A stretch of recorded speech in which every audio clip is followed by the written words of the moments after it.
Hey everyone, welcome back to the channel. In today's video, we're putting together all the most important Sandokan updates in one place as of March 14, 2026. A lot of fans have been asking the same questions lately. What is happening with Sandokan right now? Has Season 2 really been delayed? Why is BRO suddenly becoming such a big part of the conversation? And what does the recent DVD and Blu-ray release actually mean? If you enjoy clean, respectful and hype-free updates about John Yaman and his projects, make sure to subscribe to the channel so you don't miss the next video. And if you'd like to support the channel directly, you can also click the join button below and become a member. Your support truly helps a lot. In this video, we're going to look at the full picture step by step and try to understand where Sandokan really stands right now. So let's get started. First of all, let's begin with the biggest point. Sandokan is still one of the most important projects in John Yaman's career. That part matters a lot because sometimes when people do not see a major update for a few days or a few weeks, they start assuming the project has lost momentum or somehow disappeared. But I do not think that is the right reading here. Sandokan already had its first major visibility wave. It reached international audiences. It became one of the clearest symbols of John Yaman's new career phase. And it helped move him beyond the old image of being seen only as a romantic comedy star. So this is not just some ordinary project. The name Sandokan already carries a much bigger feeling. It has scale, legacy value, a strong visual identity, and most importantly, it opened a more international, more ambitious, and more prestige-driven space in John's career. That is why the first thing we need to say today is very simple. Sandokan is not a forgotten project. But at the same time, this is also true. Sandokan is not moving right now with the same speed and noise it had during its first big phase. And that is exactly where people start getting confused. On one side, the project still matters. On the other side, Season 2 does not seem to be moving as quickly as fans expected. So naturally, the biggest topic right now is Season 2. Looking at the overall picture, the cleanest reading seems to be this. Season 2 does not look dead. But it also does not look like the immediate next step at the speed many fans were hoping for. So the most accurate way to describe it is probably that it has been delayed or pushed further down the timeline. And I think there is a very important distinction here. A project being delayed is not the same thing as a project being cancelled. But online, people constantly mix those two things together. Some people immediately say it is over. Other people act like filming is starting tomorrow. And then the whole conversation becomes chaos for no reason. In reality, the truth is usually much calmer than that. Sometimes production schedules shift. Sometimes other projects move ahead first.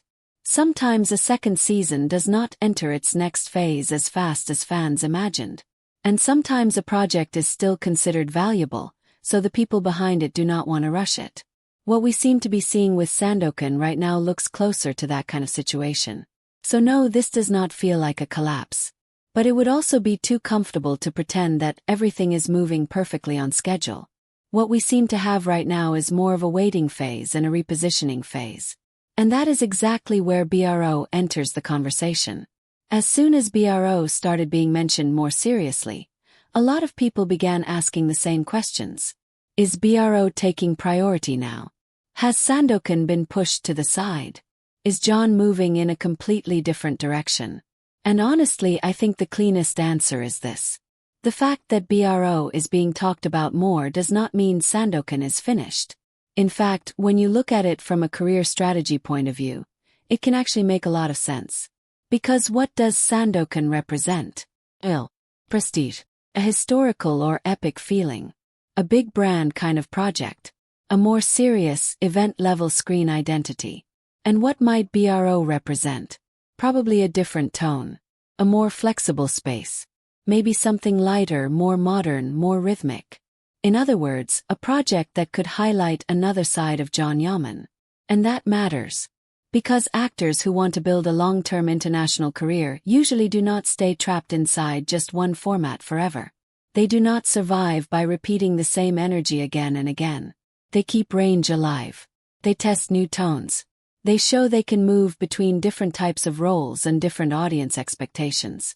So BRO becoming more active does not automatically mean Sandokan is losing. It may simply mean something much more practical.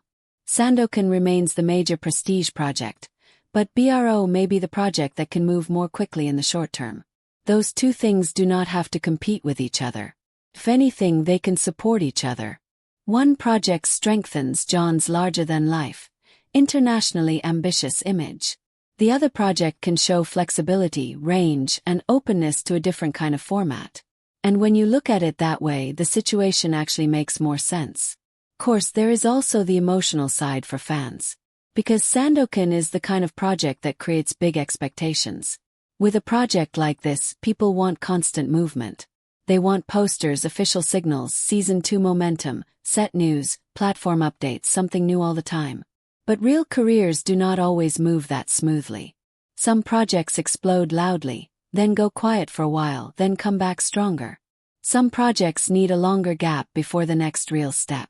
And some titles stay important even during quieter phases because the brand itself remains strong.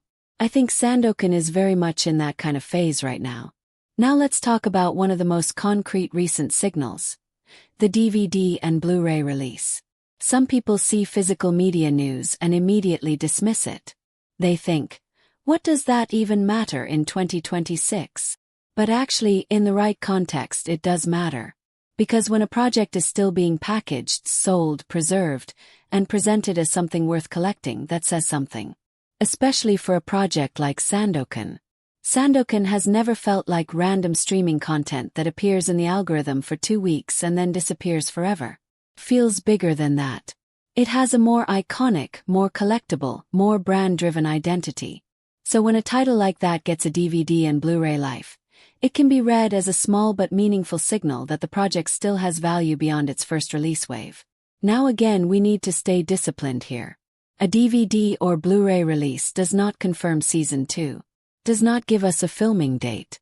It does not guarantee a trailer is coming tomorrow. It does not suddenly unlock a new official timeline. But it still says this. Sandokan is still a title with value.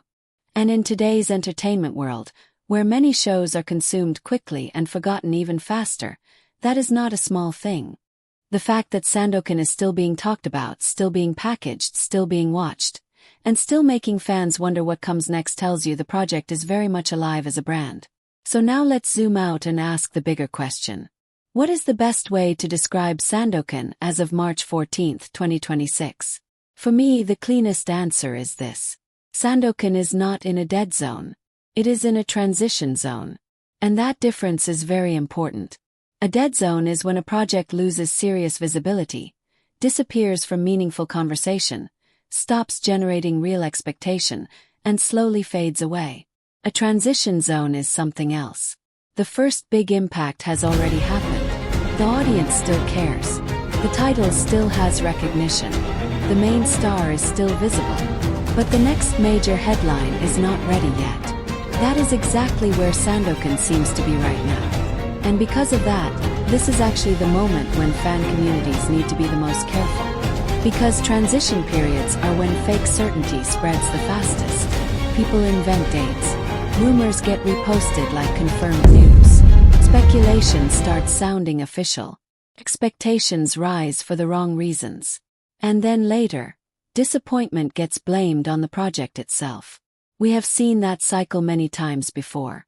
So the smartest thing right now is not to sell fantasy. It is to follow the right signals. And what are the right signals from here? For me, the first signal is very clear. A stronger and more concrete production-related update about Season 2. That is the one that would really change the conversation. A real preparation step, a clearer timeline, or something more official on the production side would instantly shift how people read the whole situation. The second signal is BRO. Why? Because BRO is not just important on its own. It is also important because it helps explain how John Yaman's next career phase is being scheduled. If BRO moves quickly, that tells us a lot about short-term priorities. It may show that Sandokan is still valuable, but not the first active move right now. The third signal is whether Sandokan continues to have official or semi-official visibility. In other words, does it still live inside catalog language, distribution language, industry-style visibility, and structured brand presence? Because very often, those signals matter more than gossip headlines. Real strength is not always found in the loudest headline. Sometimes it is found in the fact that a title continues to be treated like something that still matters. So my honest reading today is this. Sandokan is still a strong title. The interest in Season 2 is still real.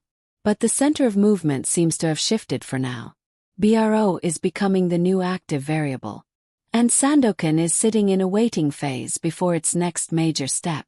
That does not have to be bad news. In fact, sometimes these quieter periods can help a project return in a stronger and more focused way. Because not every immediate follow-up move is the right one. Sometimes timing matters more than speed. That is why I do not think this is a moment for panic. But I also do not think it is a moment to act like everything is perfectly smooth. The smartest position is somewhere in the middle. Stay interested, but do not exaggerate. Stay hopeful, but do not build that hope on rumors. Respect the value of the project, but do not treat every quiet week like a disaster. Because when we look at the full picture today, it is still very reasonable to say that Sandokan remains one of the biggest pieces of John Yaman's current career identity. But at the same time, it is also fair to say that the most active short-term movement may now be happening around BRO. And that brings us back to the main question of this video. What is the Sandokan situation as of March 14, 2026? The cleanest answer is this. Sandokan still matters. Season 2 does not look dead, but it does seem slower than fans expected. BRO has become one of the new centers of the conversation. And the DVD and Blu-ray release gives one more small but meaningful signal that this title still carries value. So if I had to summarize everything in one sentence, I would say this. Sandokan may look paused from the outside, but it has not disappeared at all. It is in a transition phase, and it is now waiting for the next real signal that will define its next chapter. To me, that is the most honest, balanced, and realistic reading right now. And honestly, sometimes the best video is not the one chasing the biggest sensation. Sometimes the best video is the one that helps people understand where things really stand. And that is exactly what I wanted to do here today. To bring together the real Sandokan picture as of March 14, 2026, without overhyping it, without downplaying it, and without confusing noise for facts. If you enjoy this kind of clean and respectful coverage, make sure to subscribe to the channel. And if you'd like to support the channel directly, you can also click the join button below and become a member. That support truly means a lot. Thank you so much for watching, and I'll see you in the next video.